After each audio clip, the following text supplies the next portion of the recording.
Olha, com o surgimento de novas técnicas e a melhora significativa da qualidade dos resultados, a cirurgia plástica de face ou lifting de face oferece um rejuvenescimento facial e tornou-se um dos procedimentos mais populares. Porém, é preciso muito cuidado.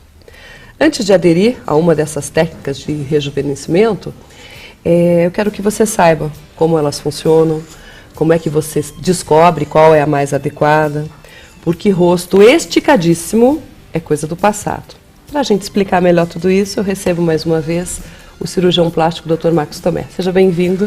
Prazer, Fábio, estar aqui com vocês. É sempre muito bom estar aqui, né, conversando com todo mundo de casa, com vocês aqui. E elogiar também aqui o programa, foi muito bonita a decoração. Ah, que bom, parabéns. Seja bem-vindo. Você estava me devendo a visita fazia tempo, né? Eu sei que a agenda está complicada, mas que bom que hoje deu certo. Não, mas um prazer. A hora que você precisar, eu estou aqui. Essa introdução está bem certinha, não tá? Coisa esticadíssima.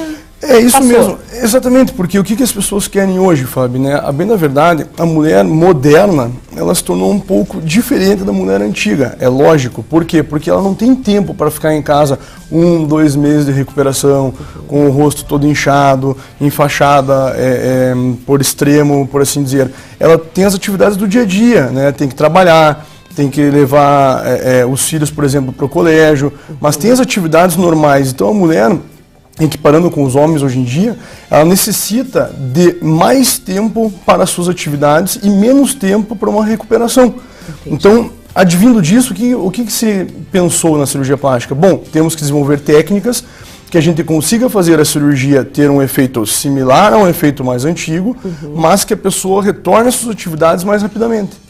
Então, a tendência mundial hoje em dia seria o quê? Procedimentos minimamente invasivos que deem resultados de grandemente invasivos. E aí entra o que você falou, aquela face muito esticada não é bonita, porque fica caracterizado. Aquela pessoa fez plá, exatamente. O ideal é as pessoas olharem umas para as outras e falarem, nossa, você está bonita, você está diferente. O que você está passando? Você está fazendo algum tratamento? E se a pessoa achar que está preparada para contar, não, fiz uma cirurgia plástica, nossa, essa que é a ideia. É você fazer um procedimento que dê um leve up na face. Entendi. E não que mude a pessoa ou descaracterize ela. Tá. Né? Eu sei que você é especialista, não sei se está correto, não sei se não é o único, por sinal, que aqui faz o famoso mini lifting. Ah, tá. Veja, acredito que eu não seja o único que faça mini lifting, né? Todos os cirurgiões plásticos da Sociedade Brasileira de Cirurgia Plástica, eles estão aptos a fazer isso. Mas eu gosto muito dessa técnica. Por que isso? Porque a gente consegue ter um resultado natural, a pessoa se sente mais bonita, melhora e retorna muito mais rápido para os seus afazeres. E ela pode fazer isso antes de uma determinada idade, não tem isso? Sim, veja bem, por exemplo assim, vamos pegar uma paciente de meia idade, em torno aí de 45 anos mais ou menos. Então é uma paciente que, dependendo da história de vida dela, das condições que ela tem, se é fumante ou não, se toma muito sol ou não, esse tipo de coisa, ela vai ficar com a pele um pouquinho mais envelhecida do que o habitual. Né? Então, assim, a própria flacidez vai aumentar. Exatamente, porque por baixo desta pele aqui, nós temos um sistema que se chama assim, olha, Sistema Músculo Aponeurótico Superficial. Ou para nós cirurgiões plásticos, uma sigla SMAS. Isso aí, ele vai ter a flacidez da musculatura e junto com essa flacidez, a pele vem caindo. Entendi. Então é aquele rosto um pouquinho envelhecido. Então não necessariamente nesta paciente haja necessidade de você fazer uma cirurgia tão agressiva de face, a ponto de ter que descolar toda a pele do rosto, do pescoço, tracionar toda a pele. Na verdade, você pode fazer técnicas mínimas com cicatrizes menores e tirar um pouquinho de pele, por exemplo, ou fazer aplicatura, que a gente fala, né, suturar aquela musculatura por dentro para que ela retorne ao lugar. Né? E excetuando isso, também temos outras técnicas. Por exemplo, eu gosto muito de uma técnica que se chama round block. A gente passa uma sutura por aqui, por essa região, e fixa aqui atrás, por exemplo, da orelha aqui para cima. É muito interessante, porque você faz a tração da face rapidinho. Então, por exemplo, né, citando como exemplo assim, digamos que você tenha, Fábio, por exemplo, um casamento daqui a 20 dias.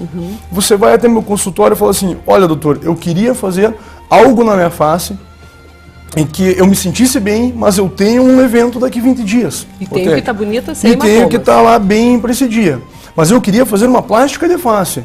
Olha, Se a gente fosse usar uma plástica de face convencional, isso não seria possível. Mas tem uma técnica. Agora nós temos uma técnicazinha, ou temos algumas que a gente, no nosso arsenal, que a gente pode discutir com você e que vai dar certo de você estar lá. E daí a gente faz um mini lift. E esse mini lift tem o efeito do lifting convencional. Né? Entendi. Agora, uma coisa que você pode me perguntar, com relação à durabilidade, doutor Marcos, o que a gente diz hoje em dia? Difere do outro. Fábio, é simples de responder. E a gente tem que encarar a realidade. Veja, quanto tempo dura uma televisão? Sei lá, 10 anos. Né? Quanto tempo... Depende, né? Exatamente. Quanto tempo é feito para durar um carro, né? Você tem que ter as revisões disso. Claro. Então, a plástica é a mesma coisa. Vai durar o que? Uns 5 anos, de média? Por aí? Uns 5 anos. Mas se você fizer a manutenção disso, com cremes, com aplicações de toxina botulínica, com preenchimentos, com uma nova tração, por exemplo, dessa sutura, alguma coisa desse sentido, você vai ter um efeito mais prolongado. Nada é uniforme, claro. Exatamente. E cada caso é um caso, não é? Uma paciente reage diferente da outra. Exatamente. Por exemplo, a técnica clássica ainda tem sua indicação nos dias de hoje, pode até ter, mas eu acho que a técnica menos agressiva, por assim dizer, eu acho que nos dias de hoje é uma tendência mundial e deve ser adotada. Essa é uma opinião minha e a da maioria dos cirurgiões plásticos, porque é o que a gente vê em congresso, tanto no Brasil quanto fora. Tá. Eu abri ontem no Face, contei que você estaria aqui de manhã e falei que as pessoas poderiam enviar algumas perguntas. Opa, legal. Então, a Rose Rodrigues, por exemplo, ela pergunta como você sabe qual plástica indicar, se é a tradicional ou a mini lift? Tá. É um prazer, Rose, estar falando com você e respondendo a tua pergunta. Veja, a avaliação, ela realmente depende de olhar a paciente, né? Então, quando a paciente tem uma pele muito flácida, muito caída, aí você pode até pensar em uma convencional. Mas eu diria assim, no meu arsenal hoje, de 10 pacientes, 10 eu faço técnicas menos agressivas. Tá. Essa é a minha opinião. A Andréia Ribeiro pergunta a partir de que idade, porque ela tem 34 anos, mas tem muita flacidez de rosto e pergunta se já é apta a fazer uma cirurgia. Tá. Andréia, 34, né, que você falou. Andréia, e veja bem, você estaria apta a fazer a cirurgia? Sim, precisaremos avaliar como é que está seu rosto. Se tiver uma flacidez, é óbvio que você tem indicação. Né, indiferente da idade. Por exemplo, quer ver? Pacientes, por exemplo, muito obesas, que fizeram cirurgia de redução do estômago, por exemplo. Verdade, certo? Aquela queda. Exatamente. Né? Ela vai perder muita gordura, por assim dizer, então a flacidez de pele vai ser muito grande. Ela pode ter 25 anos de idade, 28, isso depende da característica da pele e da avaliação. Então, você com 34, se a sua flacidez for intensa, você pode fazer. Agora, tem técnicas que podem ser feitas para você, que você só deu uma leve erguida na tua face, faz um up, que a gente fala, e você vai viver muito bem sem ser algo mais agressivo. E você reserva o mais agressivo para o dia que realmente você necessitar. Eu acho que nós, cirurgiões plásticos, temos que ser conscientes com relação a isso. Você não pode indicar apenas uma técnica. Eu vou fazer só agressivo, eu vou fazer só mini lift. Não. A ideia é você variar de acordo com cada caso. E aí entra o estudo pessoal teu e a tua condição técnica. Muito legal. A Sueli Ribeiro diz que conhece o Dr. Marcos de Curitiba. Ah, você opera em Curitiba, eu esqueci de contar. É verdade. Manda um abraço e diz que prazer, Sueli. Que amor, que a dela ficou linda. Ó, que se expondo. Legal. Bom, vamos lá. A Érica pergunta se a cirurgia de pálpebra é indicada para qualquer idade. Cirurgia de pálpebra, ela, na verdade, você tem que ver como é que vai estar a flacidez dessa pele, Fábio. Por exemplo, né, nós temos, óbvio, duas pálpebras aqui em um olho só, né, que seria superior e inferior, e às vezes você não tem flacidez nas duas. De repente tem pessoas que têm só a gordurinha localizada aqui na região da pálpebra inferior junto com a flacidez. E a de cima está bem. Então a gente só faz a de baixo. Entendi. Eu tenho nas duas só em cima? Você... Mais em cima. Mais em cima. Mas aqui tem também. Mas aí você tem só excesso de pele, não tem tanta gordurinha. Então era só tirar uma pelezinha. Então aí, tá vendo? É de cada caso, né? Entendi. Tem pessoas que têm, por exemplo, excesso de gordura e flacidez de pele. Então trata-se as duas condições. Tem pessoas que só têm flacidez de pele, não tem gordura. Então só tira uma pelezinha. Quer dizer, isso varia para o efeito que ela quer. Então, assim, por exemplo, tem pessoas que me procuram que a pálpebra superior, ela não tem esse arquinho assim do olho, sabe? Bem definido. É esse sulquinho que a gente fala aqui em cima. Então, a gente pode fazer esse sulco, por que não? Então, a gente tira uma pelezinha, trata a gordura e faz esse sulquinho de cima para que a pessoa fique com um aspecto mais natural. Então, é bem interessante. Tá. A Ana Maria pergunta se é possível fazer pálpebra e nariz junto. É possível sim, Ana Maria. É um prazer falar com você. Você sabe que cirurgia de nariz é uma coisa que me fascina. Você Fábio. adora, né? Eu Arrumar amo os o nariz. narizinhos. Adoro o nariz. E eu gosto de fazer uma técnica que se chama técnica aberta, ou exorrinoplastia, né? Então a gente faz uma incisãozinha pequena aqui na columela, que a gente fala, expõe o nariz, modela e retorna. É muito legal, fica um aspecto bem natural. E aí também é importante, porque nariz você não pode modificar o rosto da pessoa. Eu não gosto Senão ela fica com outra fisionomia. E uma coisa que eu não gosto é assim, sabe? Ah, aquele nariz foi o Tomé que fez. Aquele nariz foi o Tomé que fez no sentido assim, modelo, sabe? Entendi. É uma receita de bolo. Não, eu acho que cada rosto é um rosto diferente e tem que ter um nariz adaptado para si. Tá, tem que ter uma característica. Exatamente. Né? Aqui ela não se identifica, pergunta quais os perigos das mulheres que ficam aplicando botox e ácido hialurônico em clínicas.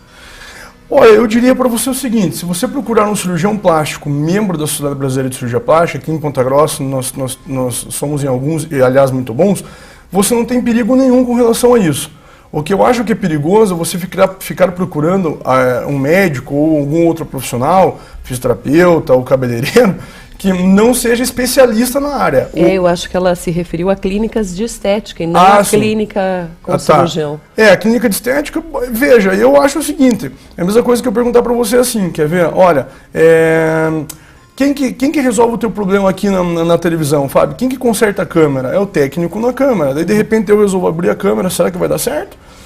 Pode até dar a princípio, mas algum problema vai acontecer. Então procura um cirurgião plástico. O cirurgião plástico é o médico que passou por treinamento específico para isso, fez no mínimo 5 anos de residência e sabe o que está fazendo. Tem que ter cuidado, né? Principalmente com o seu rosto. E com o valor também. Porque às vezes as pessoas são atraídas pelo valor. Né? Às vezes acha que um cirurgião plástico vai ser muito caro para fazer isso, acaba que vai em alguma outra clínica porque eles reduzem o valor. Mas aí se troca gato por lebre às vezes, né? Você não sabe a procedência do produto, quem está usando. Então eu acho que o cirurgião plástico é o médico mais indicado. Desconfia, né? Quando o preço não é muito justo, você desconfia. Isso aí. Você sabe que eu ficaria um programa todo aqui, fazendo perguntas, né? Mas eu prometo que se ele não puder retornar, eu marco e a gente grava lá no consultório. Não, mas eu venho. O Dr. Marcos Tomé, aqui em Ponta Grossa, atende no Instituto MT. O telefone está no seu vídeo.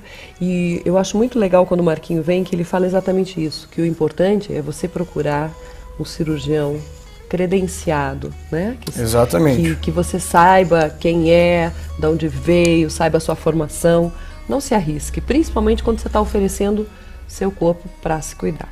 É verdade. E Fábio, e caso queiram procurar, entra no site da Sociedade Brasileira de Cirurgia Plástica, é só colocar alguns buscadores na internet, é SBCP, Sociedade Brasileira de Cirurgia Plástica, ou www.cirurgiaplástica.org.br, lá tem procurar profissional. Coloca o nome do profissional e você vê se ele é cirurgião plástico mesmo. Entendi. Aí você tem todas as credenciais. Exatamente. Ali. Obrigado, viu? Adorei te receber.